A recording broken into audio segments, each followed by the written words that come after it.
We're here. Gary, why don't you go ahead and get us with those beautiful intros of yours? Okay, it's Sunday over here at Ybor City Dragway. No, actually, we are not in Ybor City today. We are spread out all over the place because it's Halloween, and our Carlos is over there in Daytona at the Champs Show, and we are going to jump into the rotation with a whole new spread today. So let's hear it for the theme music.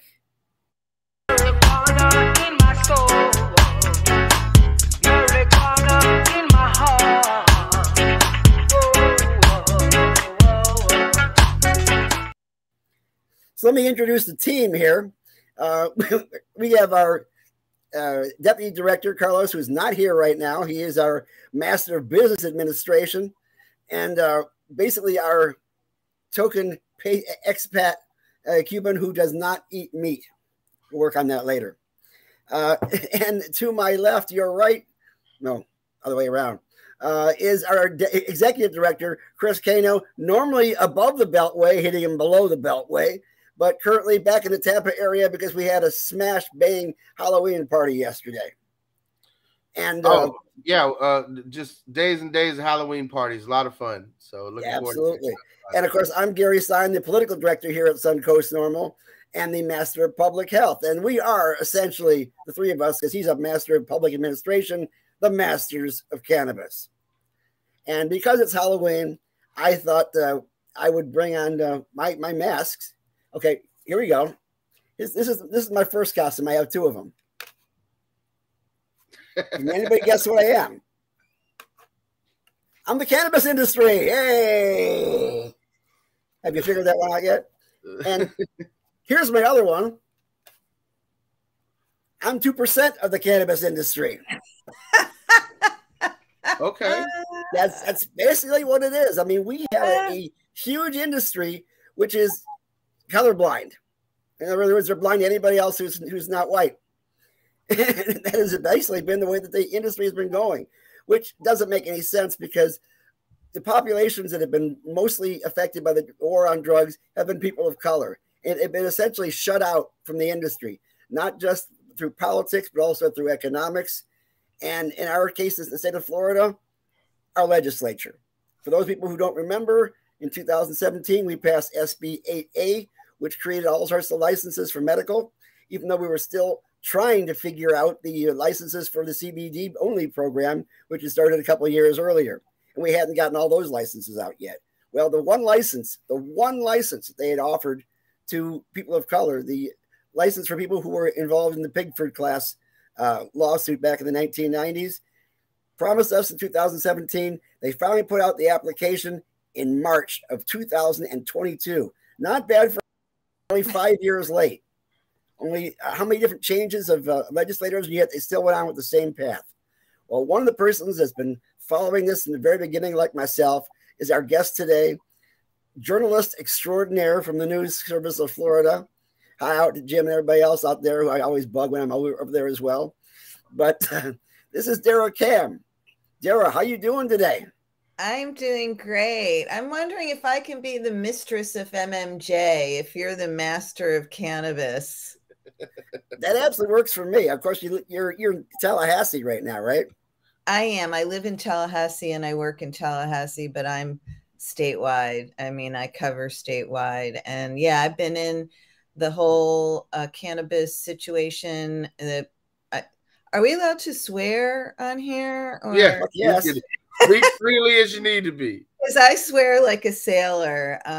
So I try to scale it back on my own podcast. But yeah, I mean, it's been clusterfuckery from day one in Florida. So, and I've been covering all that, y'all. Yeah, and then some. I mean, it must be fun living in Tallahassee. I go there, you know, I'm like a snowbird of Tallahassee. You know, I go there when it's snowing, basically, or whenever we have the session, and then a couple times during the summer. But you're there all the time. Yeah, it must take a lot of patience to be able to handle yourself over there. There's a lot. I do a lot of court coverage. There's a lot of litigation that's come out of the last two legislative sessions. I also do political coverage, so covering some races. It's a midterm election year.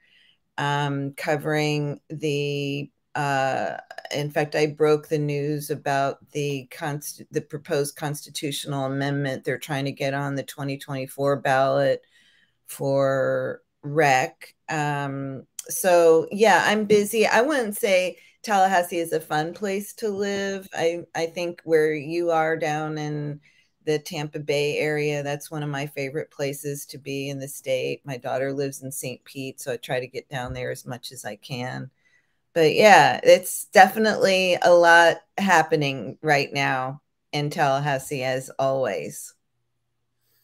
Of course, if you ask Pete Sorge, usually it's all about which restaurants are coming and which restaurants are going in Tallahassee. And they do have their fair share of revolving doors when it comes to that. Yeah, I'm like a food snob. I'm a foodie, so I don't eat out a lot. I like to cook. And in fact, I was just out watering. I've got an organic raised, I have a couple of organic raised beds, so I'm growing some vegetables and into that. So my eating options are pretty limited. I have a kind of restricted diet. So, well, are you one of those guys that grows microgreens in the kitchen? I actually do. Yeah. You are such a lib. I just like Tallahassee too. I'm a nerdy. I'm a foodie, and I'm a nerd too. But I'm a foodie. Yeah. I'm just wondering how things have changed since we last had a Democratic majority in Tallahassee. Whether the town itself has changed too. I would have loved to have. Yeah, the town has changed. It's become, I think, a lot more affluent. I think there's more of a divide between the people in government and the university crowd. They seem to have very separate lives.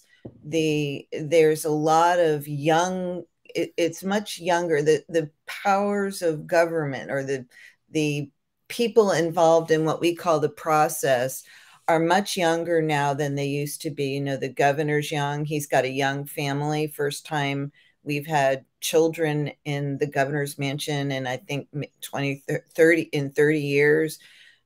I might be wrong by a couple of years on that, but it's been a long time. So it's a younger, much more affluent, sophisticated, conservative crowd in Tallahassee than it used to be, although it still is very Democratic leaning, but not as much as it used to be. And of course, with the way they've drawn the new Senate district, that may have an impact on our my state senator is Lorianne Osley. She lives just a couple of blocks from where I live in Lafayette Park in Tallahassee, which is in Midtown.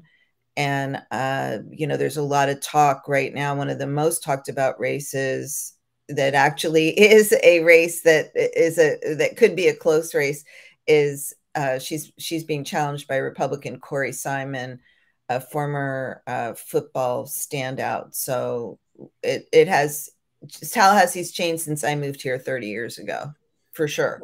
Well, let's get into one of the topics we wanted to talk about today, and that is the upcoming general election. Because people want to know who to vote for. They're really confused. They don't even know which ones are the ghost candidates and which ones are alive, which happens a lot in Florida, unfortunately, more so than we need to say it actually happens. Are there any ghost candidates in this particular election? I don't know of any, Gary, but I haven't been following the local elections outside of the one that I just mentioned.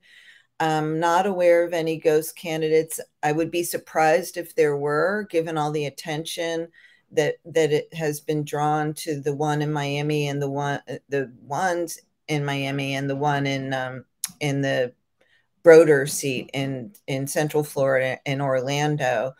So I'm not aware of any. And in terms of telling people who to vote for, I can't do that. That's, you know, that would be outside my lane as a journalist, but I can tell you that I recently made a prediction, and I'll make it again, that I think that the Republicans are going to sweep the governor's race, the U.S. Senate race, and the cabinet races. We will not have a statewide elected Democrat, and the Republicans will pick up seats in the state House, the state Senate, and Congress. So Florida will be a ruby red state. I already thought that we were a red state, so I believe that after this 2022 election, after what is it, in less than 2 weeks, that the national people will stop questioning whether Florida still a swing state or a purple state, because we're not. We're a red state. If you look at the number of rallies that are coming in and the number of surrogates coming into the state, it looks like the DNC is pretty much written off Florida. Yeah. And that's a shame that again it happens like that way. Yeah. I mean, they don't have the resources in terms of I don't know how much time you want to spend on this, but Governor DeSantis is a rock star in Republican circles, and he's also gained a lot of traction among independents. And I think that one of the key factors in folks supporting him was keeping the state open and during COVID, or reopening it quickly after COVID. That really affected people in their pocketbooks and their small businesses, business owners, workers. Just their lives were upended, and they really, really appreciated that. And I gauge my election predictions. I haven't been out and about as much as I used to be, traveling all around the state in advance of the elections, but I had the cable guy come over, not the old-fashioned cable guy, but I had a guy come over from Comcast, whatever they're called now, Xfinity, a couple weeks ago, and he started telling me, he's like, "Oh, I'm not into politics. I don't discuss politics." He was a Marine, served a couple of tours of duty over in Iraq. But then when I started questioning him, he actually did have a lot of opinions about politics.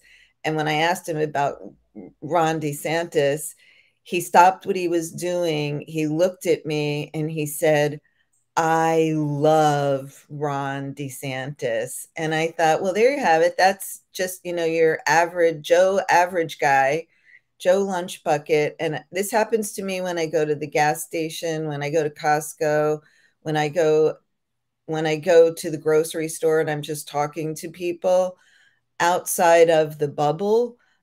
Like not all, but a lot of the people that I'm just having casual discussions with, not quoting them for stories, they're very strong supporters of Ron DeSantis. And they're not all people who were hardline Republicans going into 2022. Well, in my studies, I remember them saying that basically when you have a divisive issue, those people who are on the side that is the most divisive usually are the more active, because they're thinking from their heart, not necessarily from their brain. And so it just seems like every time that he comes up with a divisive issue, he gets another big block of voters that are ready to jump on him and ready to take a bullet for him, practically. I think it's also because the Republicans are really good at framing the narrative, what we call the narrative, and they're really good at creating bullet points and sticking to the bullet points. And the Democrats, or the people who, it's people who are in opposition to some of these policies. For example, I've been covering the whole issue about transgender treatment for gender dysphoria. The people on the other side of the governor's policies are always in reaction mode.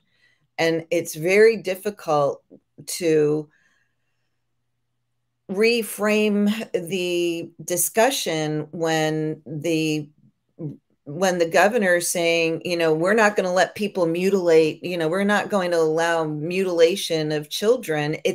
They're always on their back foot. the people who are in opposition to his policies. They're always on the back foot, and that puts them at an inherent disadvantage. Now, they're not going to go with the dismemberment of children, but they have no problem with children having breakfast that basically include a Coca-Cola and a bag of chips because that's all they can get from the corner store on the way to school. Right. The food desert issue. Yeah, that's another issue. I mean, one of the things that I think is problematic with one of these new laws about, what you can teach in schools about race and history is, it seems to me that you have to understand that we live in a world. We don't live in a post-racial society. We don't live in a society where we are beyond baked in racism in a lot of our institutions. That goes towards, and this is not to be racist, to generalize, but urban schools where you have a larger population of African American students. You have a disparity in funding for those schools. You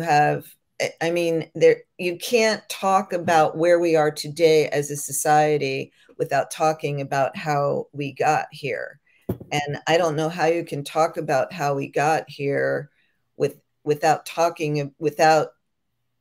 I guess you can, but if somebody feels bad about it, then you're breaking the law. The law says you can't teach about race and history in a way that makes somebody feel guilt or shame for being a member of a certain race or ethnic group. Do you know what I mean? Well, I have a fix for Ron DeSantis. If he wants to make certain that nobody feels uncomfortable, why don't we have strictly from kindergarten to fourth grade, we only talk about Teletubbies. I think Teletubbies would fall into the category of what's banned because wasn't there one? I forgot about that. The blue one looked a little bit too much like that might be part of Equality Florida. Right. That might be a different. All right, so I'll have to pick maybe Care Bears, or maybe the way they stare at you is making people uncomfortable too. So forget the Care Bear stare. I don't know what can make you not feel and make everybody in their comfort zone at all times. But as far as I know, I think we're still basically just teaching.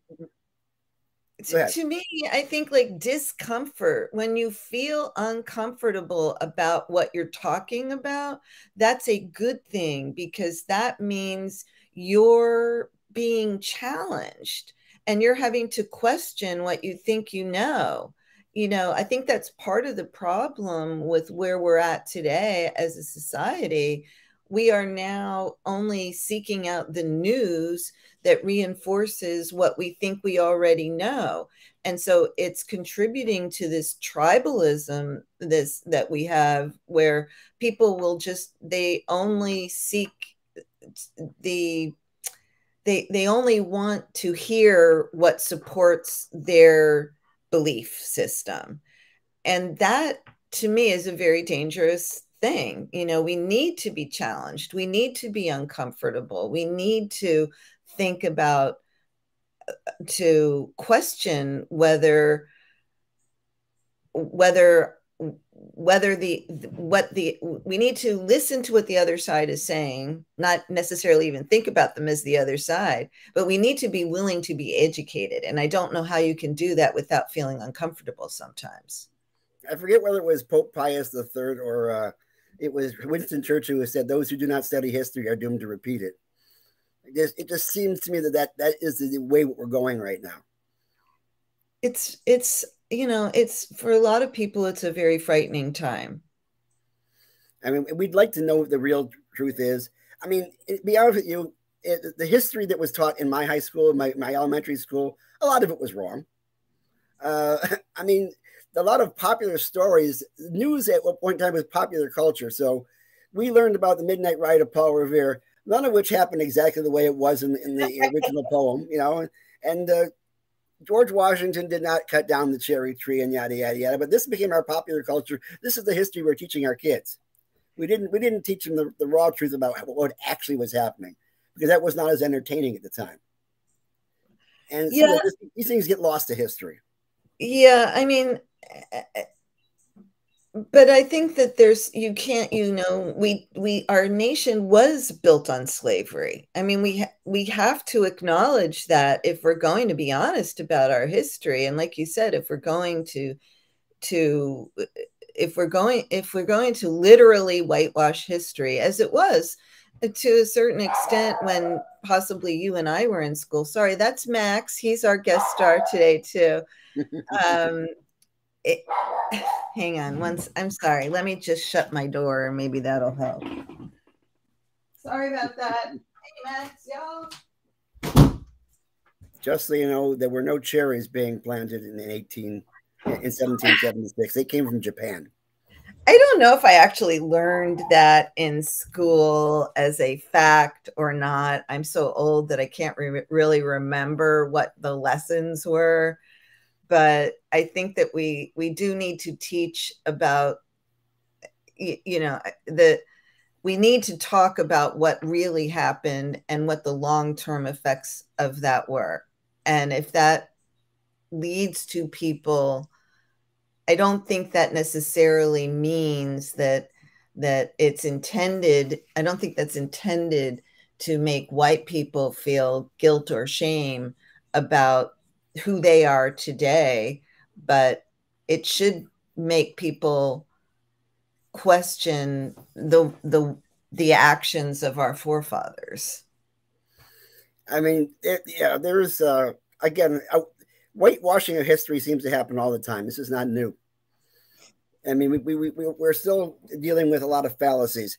I thought it was interesting when I first started studying the history of cannabis, how all of it seemed to have been left out of the history books. How important hemp was to the colonies, for instance, or how important it was as one of the reasons we were in the War of 1812, being the fact that we were neutral and Britain wanted the hemp that France and Russia had. They were trading amongst themselves, and they wouldn't trade to England at the time because they were having a discussion about that. And so we had all these issues. We didn't understand how important this fiber was to just the building of our country in the first place, and how much it was a part of our culture and country until the late 1800s, essentially. Well, I never knew anything about hemp until I grew up in Florida, and hemp was a crop here in Florida also, and in the South. And I never knew anything about it until we started having discussions about medical marijuana and legalization of marijuana in Florida. So I was very late to the hemp game.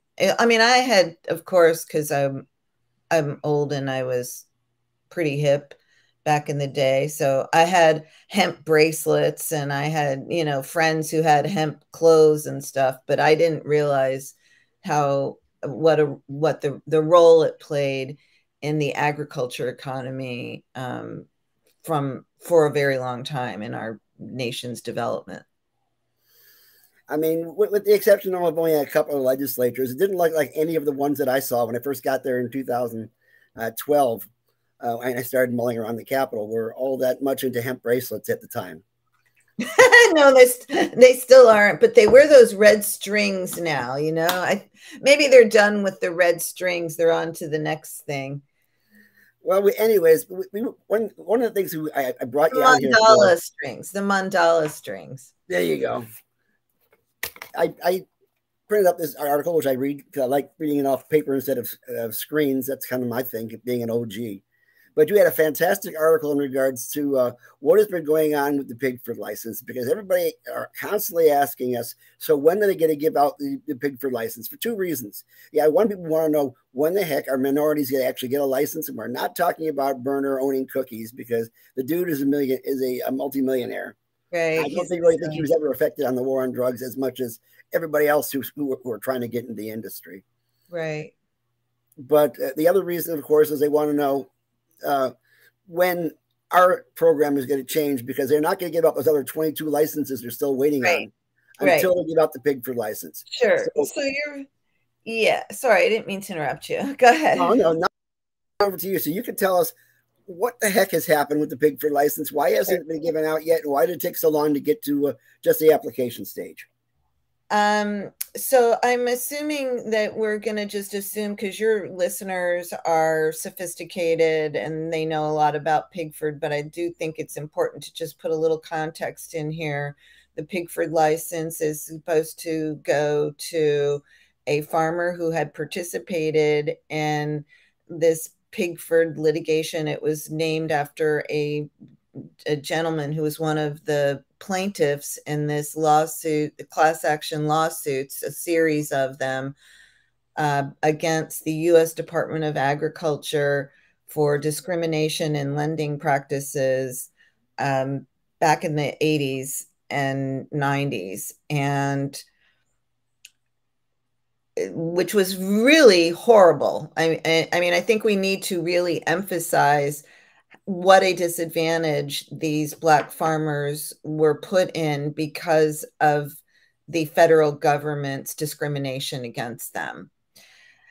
And so the legislature, anyway, fast forward, here we are now. One license is earmarked for a farmer who was a participant in that litigation. They got a dozen. They dragged their feet on starting the application process for that license, which, as you said, was included in the 2017 law. I think it's also important to remind folks that we have not opened up our application process for a license since the first application process was open, when we were only giving licenses for CBD. So we now have 22 license holders, but that was as a result of litigation and, lobbying and whatever, but the Department of Health has not accepted any new applications for licenses since 2017, which, when you think about the way how our medical program has grown, we have what now, 750,000. It was around 750 last time I checked. So patients. So anyway, so Black farmer, the state waited and waited and waited because of Joe Redner's Flora-Grown litigation. That was their excuse. They were supposed to give out the licenses as the number of patients grows. So meanwhile, more licenses stacking up, stacking up, stacking up. No action, no action, no action. The governor's office called me in last year in February. I got to sit down with the governor's office. I'm not allowed to say who, but let's just say high-ranking staff in the governor's office, to tell me that they're getting ready to send out the Pigford application. They were going to earmark, they were going to put that at the top of the line. Then they were going to roll out the other applications. And I said, well, soon, you're getting ready soon. When is that? Weeks, months, years. It's supposed to be a couple of months. Here we are now, a year. It was a year, more than a year later, when they opened up the application process. So sorry, long story. That's where we got to where we are now.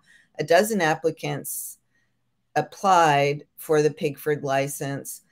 The problem is the way that the statute was written. You had to be a claimant in the Pigford litigation and also show that you have conducted business in Florida for the past 5 years. It doesn't matter what kind of business, any kind of business. You also had to show some connection to the cannabis industry.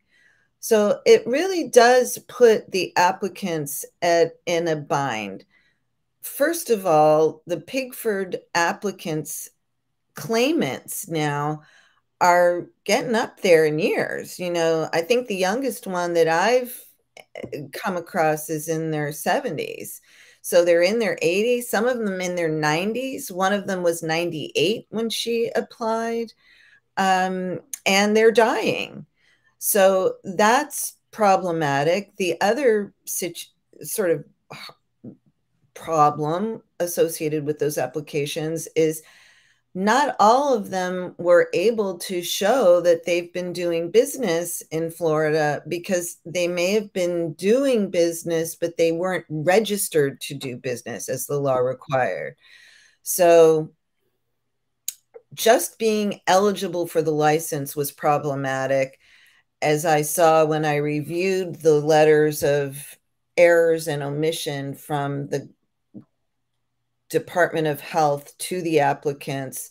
It looked like some applicants had never, one applicant, at least one, as far as I could tell, never even was a Pigford applicant. He said that his application got thrown into the trash by the USDA agents he was trying to deal with, and he had a very moving story of discrimination and racism in the community he lived in. But so now he was cut out of the Pigford class because of the fact that when he applied to be a member of the Pigford class, the USDA threw out the license back then, not the current administration. Yes, no, back in the day. So he was never even able to participate. So, you know, right off the bat, it's very doubtful that he would even be considered an applicant, because he was not able to show that he participated in that litigation, that he was a claimant.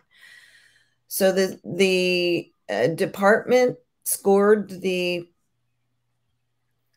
applications, and they awarded the license to the Gwynn family, Gwynn brothers. And now there are a bunch of challenges. The top scoring applicant, Moton Hopkins, died in between the time when he applied and the license was awarded. Yeah, just so you know, I did reach out to them and ask them if they'd be interested in coming on the show today. And at first they said yes, but then when they talked to their counsel, yeah. they were told, we're in litigation right now. It would not be a good idea. So they are. I'll speak for them because I'm not under an NDA or anything like that. But it's unfortunate because they're a good group of people. I think most of these applicants truly have their heart in the right place. Although some of them are leaning more towards profit as opposed to towards the patients, but those are the kind of things that come out afterwards. But generally, the applicants who are connected directly to the Pigford license are in their 80s or 90s, not exactly up to going out there and plowing the North 40 and putting out some seeds.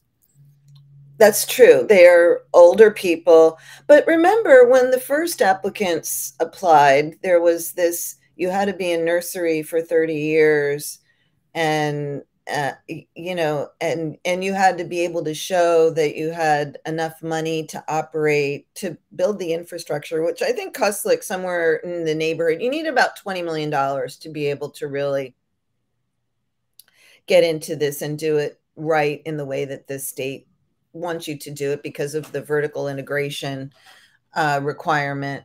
So they need backers. I mean, the original license application, the original applicants needed backers, and the Black farmers needed backers too. And so that's what you have, is you have a variety of applications that have all kinds of folks. I think one of them had, you know, 13 LLCs involved with it, just to get the funding to be able to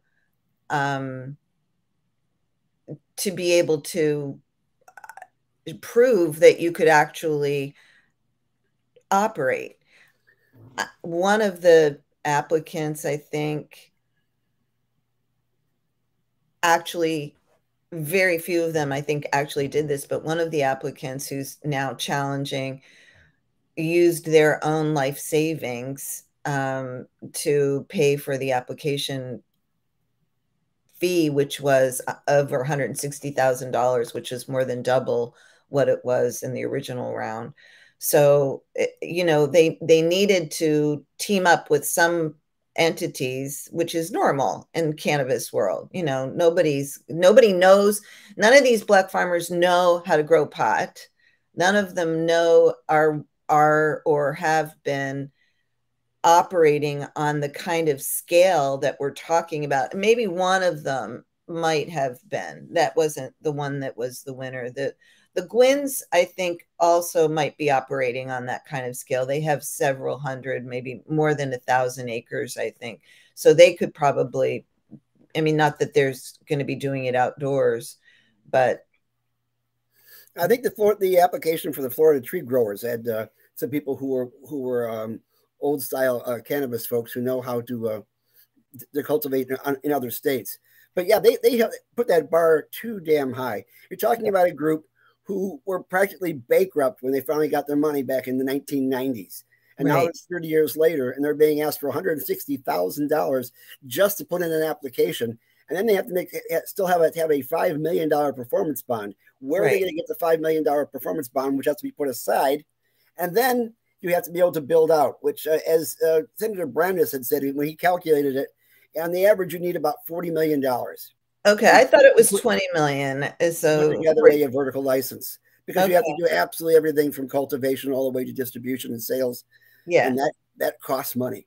Everything costs money. So therefore, these guys may not have it themselves, but I guarantee you there were a multitude of consultants pounding on their doors saying, "I'm here to help."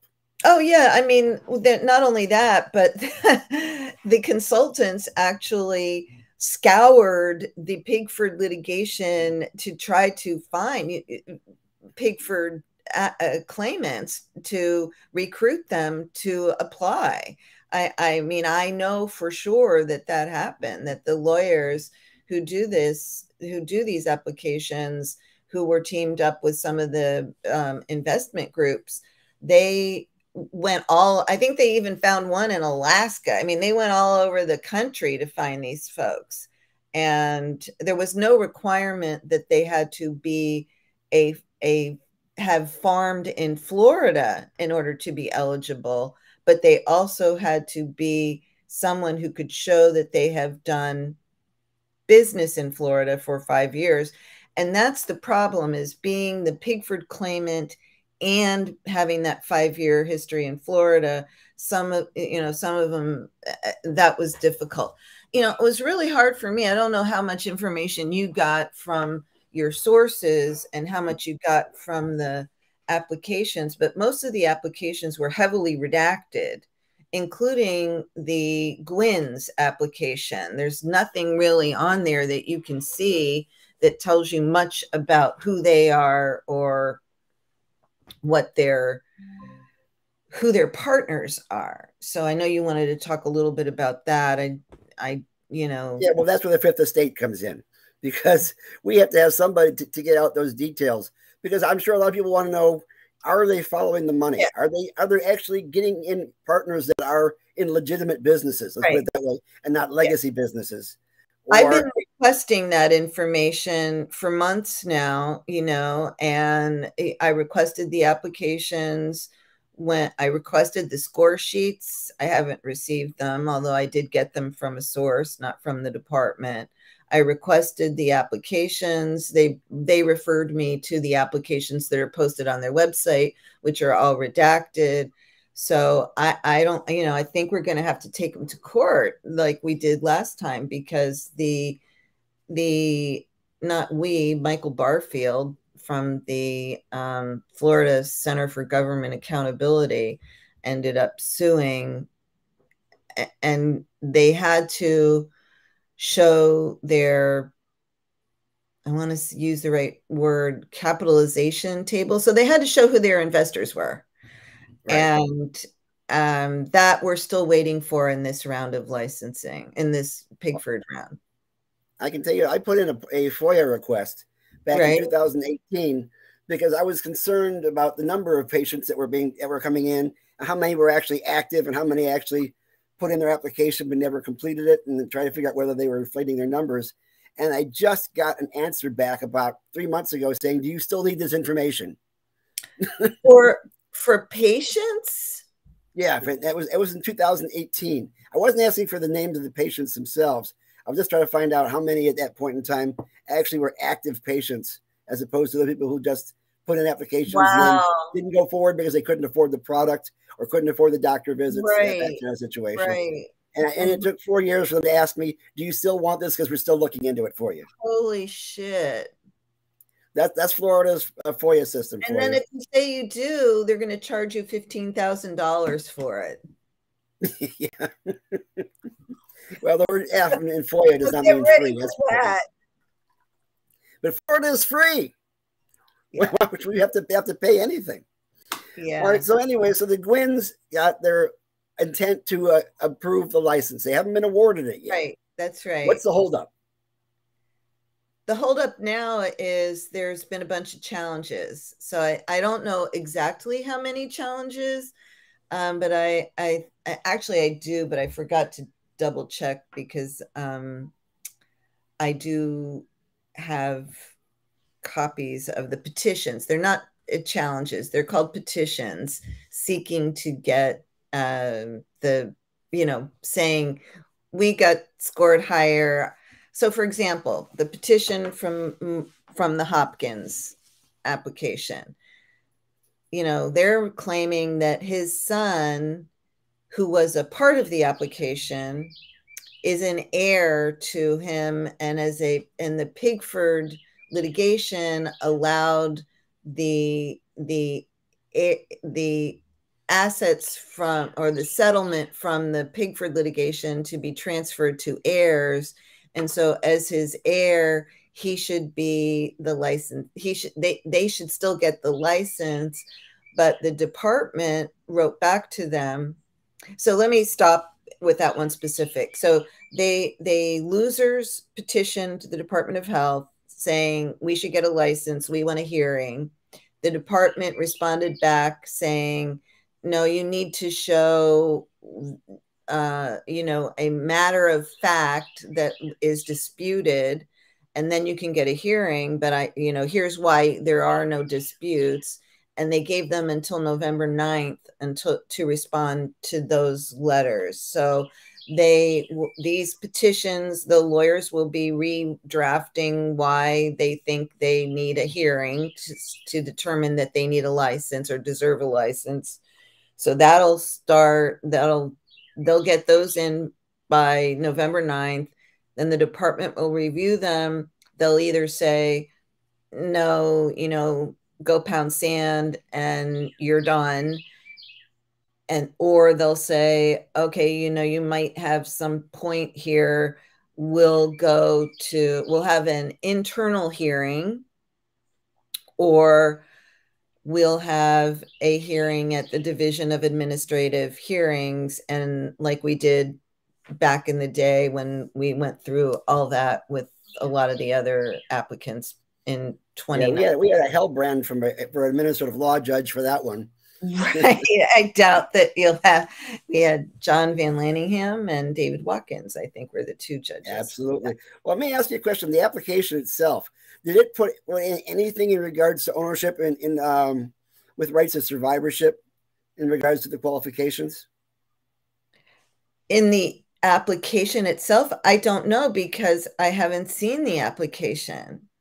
I know that one of the points that the Hopkins lawyer had pointed out was that there's nothing in the application, as far as he could see, that says that a deceased person could not be awarded the license by rights of giving it to the heirs. You mean in the law, or you mean in the department's application form system? In other words, in that process, so right?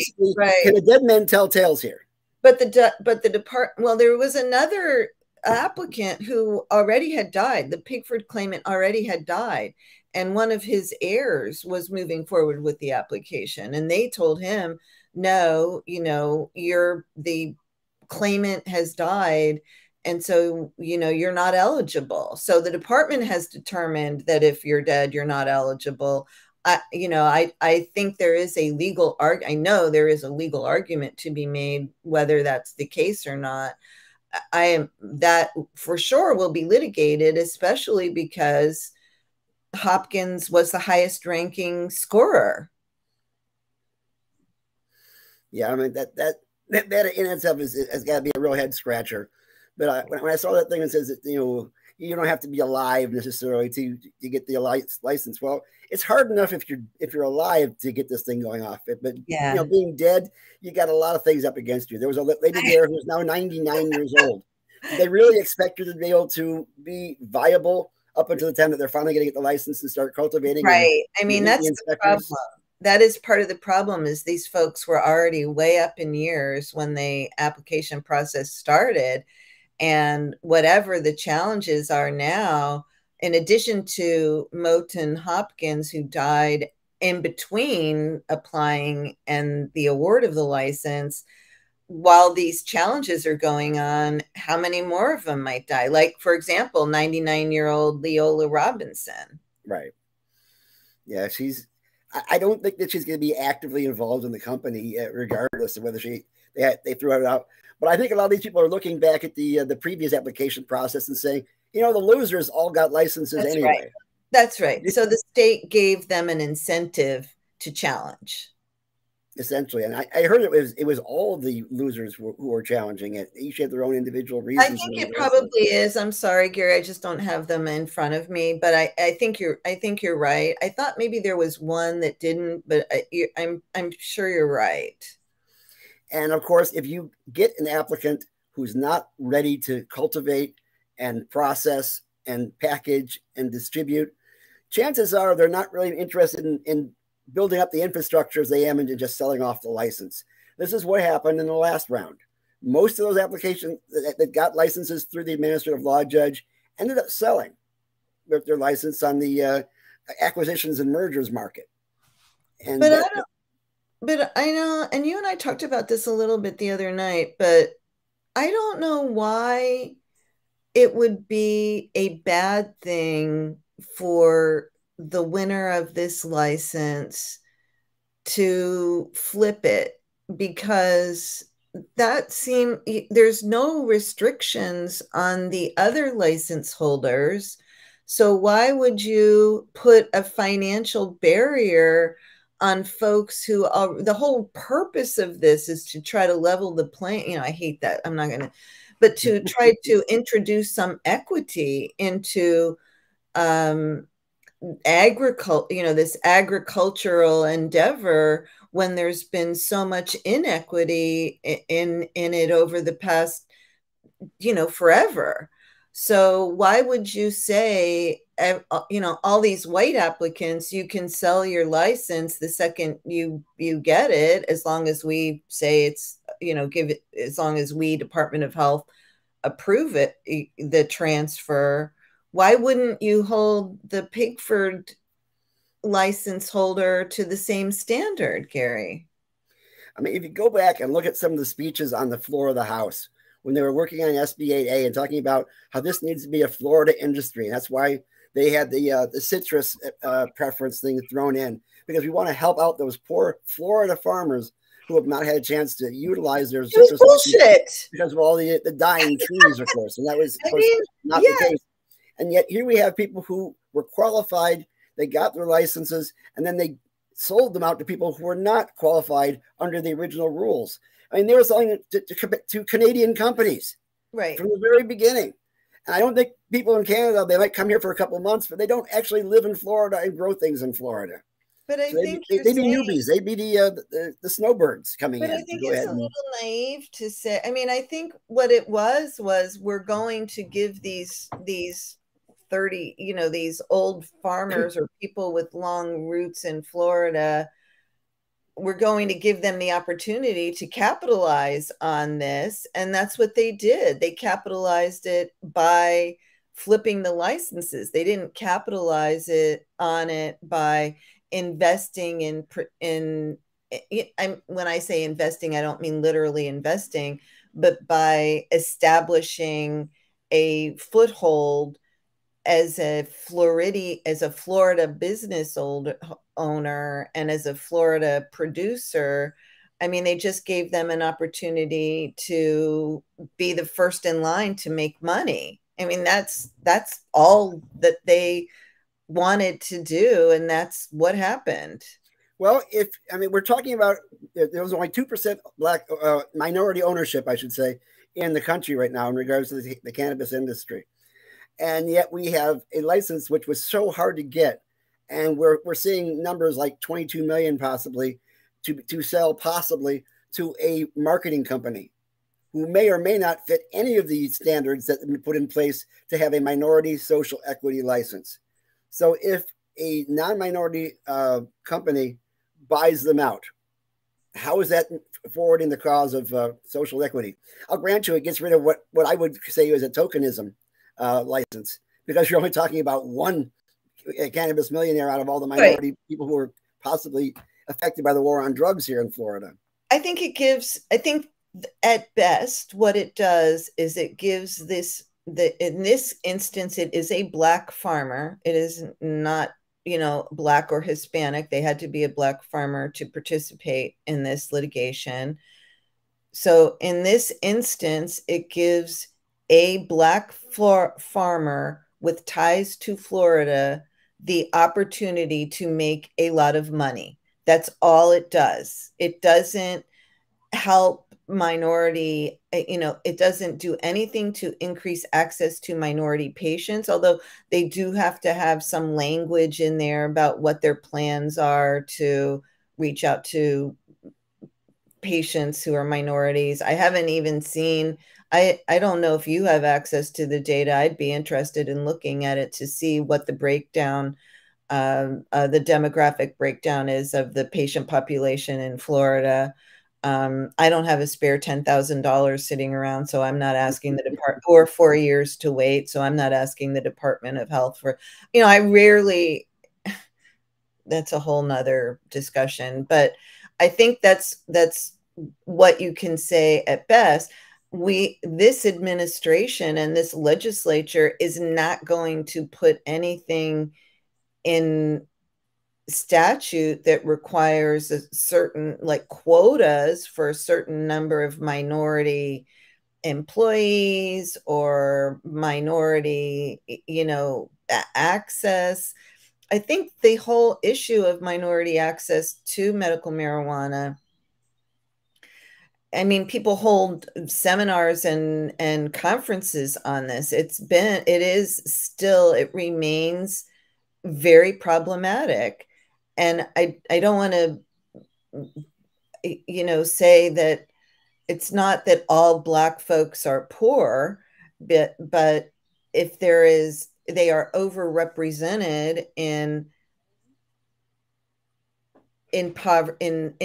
poverty levels in our state and around the country. This is a very, very expensive endeavor. I'm a patient, you're a patient, it ain't cheap. No. And and there's no scholarships, so I don't know, how do you open up this medical market, and on the business side and on the patient side, to minorities? I think what the state has done, yes, you're right. It is tokenism. And the reason for the tokenism is because at the first round of licensing, there was, to my belief and to the belief of the Black farmers, there was not a single Black farmer who would have been eligible to apply. And that kind of goes without saying when they put in that whole concept of 30 years in business and still currently in business, because Black farmers have lost, 80% of their land over the last 30 years because of the loan practices and things of that sort. So a lot of them have gone out of business as far as being farmers is concerned. That's for right. years now. That's right. That's right. So therefore, that essentially was written by Halsey Bashirs and that good group in the back room to go ahead and shift the possibilities towards one particular group as opposed to another, which is almost as bad as our first idea, which was to do a lottery. I would never trust them to do a lottery either, because I think they could probably pick their own that way. Yeah, I mean, I think I will be interested to see the scorings once we get them, and I hope that we can get unredacted applications. I don't know. I don't think we ever really will, Gary, to be honest. But you had mentioned something to me about pulp and the Gwynn brothers. Yeah. I can confirm that pulp was a part of their application, a strategic partner in their application. So if you're hearing that pulp is going to be buying the license, I'm not sure that would technically be. All I can say about that is that they were part of the Gwynn's application. I can confirm that. Okay. Well, I guess we will find out in due time. But don't stay up night waiting for it. It's kind of like waiting for Pennsylvania to finish counting all their votes, or Arizona. You just don't want to stay up all night and wait to find out, because this process has taken on so long. It's interesting that they're not even going to get a chance to litigate whether or not they're going to get that license until after the election is concerned. That's right. They won't even get a chance to do that. And, you know, there had been a lot of talk about moving forward with those other 22 licenses that you were talking about, or it's maybe 21, including Black Farmer. I always get confused. Yeah. So there was talk about, as soon as the Pigford was awarded, which it hasn't yet, as you noted, that they would start that process, because it seems like very much it would be very similar to the application that they put out for Pigford. But I'm guessing they're going to hold off on doing that until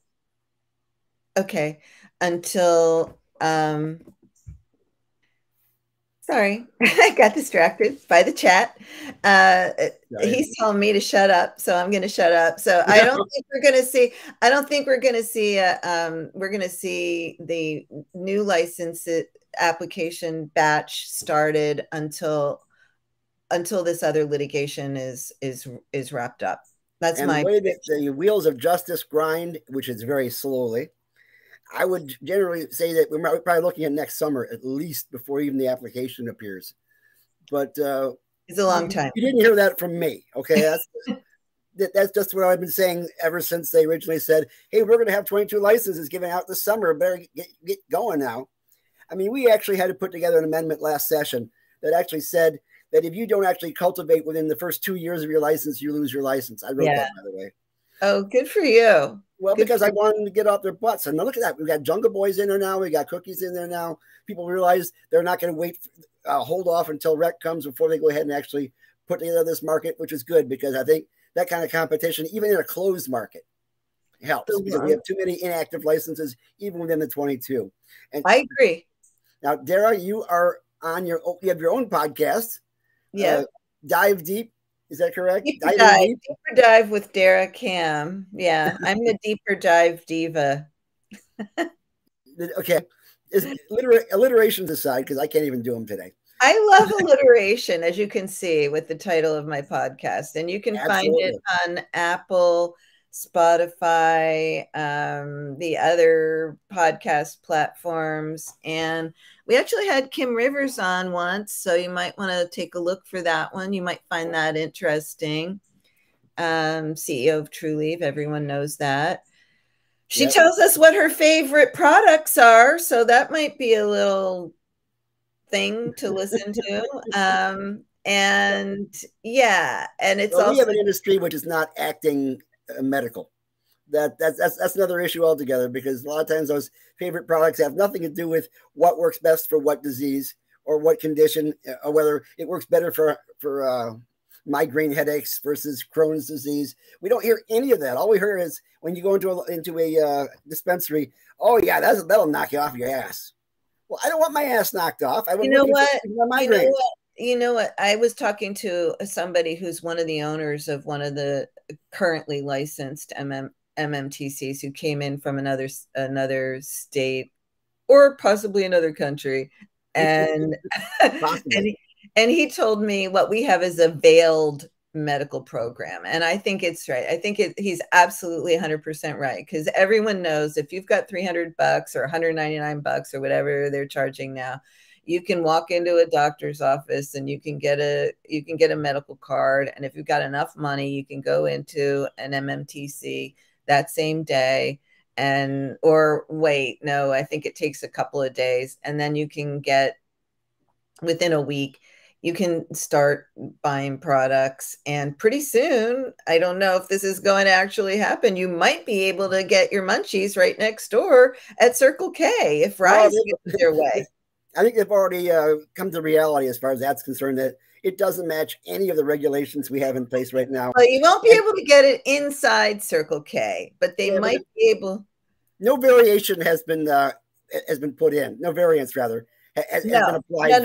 No. But it was a brilliant. I mean, I think it's a smart idea. There's really nothing in there that. What's different from a Circle K strip mall from any other strip mall or any of the other? Well, they used to sell spice behind the counter. I'm just saying, the K2 stuff. So I get gas at my gas station usually by eating the roller food, but I don't get my medicine there, and that is probably the way it's going to end up. But we do have to leave now, because we're coming up on our 1 hour. But I loved having you here. We've got to have you back again, especially after the election, so we can see what damage has been caused. Okay. It was really fun. Thanks a lot for having me, Gary. Take care. Absolutely. And hopefully we can get a chance to get her back in again. We've got, hey, Chris is back. Here you go. Hey. So, just in time for the commercial.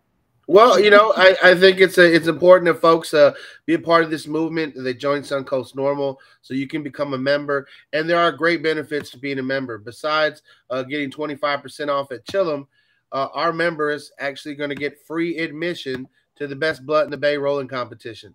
And so all the proceeds go to criminal justice reform and to our voter education programs. So you want to be there. You can sign up now on our website, suncoastnormal.org. We have judge tickets available. We have team entries and individual entries. So if you think you can roll the best blunt in the Bay, this is the competition for you. Thanksgiving weekend, Saturday, November 26th. Again, it's going to be at Chillum Mushroom and Hemp Dispensary right in Ybor City. So definitely come on out and go to suncoastnormal.org to get all the information. And not a penny of it goes towards me buying that 1957 marijuana green Bel Air I always wanted. Beautiful, beautiful. Just saying. Gary Stein is the best unpaid activist in the marijuana movement. I have to throw this in one time, because this is something that pissed me off this week. One of the dispensaries, I'm not going to say who it is, Liberty, but they had what is called a flash sale, and it was only on for a couple hours. So I went ahead and put in the order, because I can't afford the regular prices, and this was a damn good sale. So I put it in, went to get a $10 eighth, and by the time I went to pick it up, they said, "Sorry, the flash sale's already over. We already emptied out the cart." It literally was a flash, like that. A flash in the pan. That was and if flash. It looked like they were only 20 miles away from my house, I might have made it. Literal lightning flash. A 20-mile dash for some booth, Gary. It hurts my feelings. Feelings. Do better, guys, or we'll send you back to Canada or wherever else you came from. I'm loving this. I want to come back. You promised me. We're getting ready to wrap things up this evening, so we appreciate you, Gary, for. All right. Your audio cut out, or is mine cut out? No, I can't hear him either. Okay, what he's trying to say is that everybody doesn't know what the word corporate booth means. That's shitty dispensary weed, which we have aplenty here in the state of Florida. And we are bringing out the words so that will make these guys fix themselves. That's what the free market is all about. If you want to be part of that legislative effort to make sure that things get better, so that we get reciprocity this next session, so we get employee protection, so you don't get fired for having a medical cannabis card, so that you don't get kicked out of a hospital or an ALF if you have a medical card, or if you want to have home grow, or if you want additional qualifying conditions put in there, so your doctor doesn't have to do magic mental gymnastics in order to get you your card in those 10 qualifying conditions. We have got a lot of work to do to fix the glitches of 2017. We're still working on them. We got a whole new group of people coming in. Well, not completely new, but at least new leadership. So we're going to see things change, hopefully for the better. But to be part of it, you got to be in it. So we're asking you to come to suncoastnormal.org and become a member. of Suncoast Normal. So we can go ahead and, number one, you get this fantastic flashy gold cannabis pin. You put it on your lapel. Anybody wonders about who's a prohibitionist, just tell them it's a Maple Leaf. They don't know. And you also get a card saying you're a card-carrying member for Suncoast Normal. And, of course, you get access to all of our events, like that Halloween party and the best blunt in the Bay, which is a lot of fun because I've never seen blunts in those shapes before in that freestyle thing. That was absolutely bizarre. I don't know how you'd even smoke that thing. But it was really, really cool. It was really, really cool.